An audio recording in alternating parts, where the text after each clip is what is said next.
తర్వాత ఆ ఇంటిలో వంట చేస్తున్న ఆ వ్యక్తి భార్య కూరలో ఉప్పు సమపాలల్లో వేయమని కోడలకు చెప్పి గుడికి వెళ్ళిపోతుంది.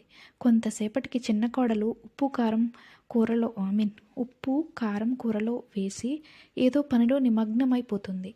ఇంకొంతసేపటికి పెద్ద కోడలు వచ్చి కూరలో ఉప్పు వేశారో లేదో అని అనుమానం వచ్చి తను కూడా ఆ కూరకు తగినంత ఉప్పు వేసి వేరే పనిలో పడిపోతుంది.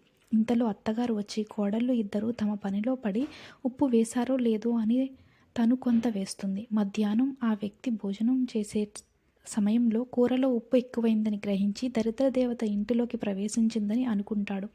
ఏమీ మాట్లాడకుండా తిని లేస్తాడు.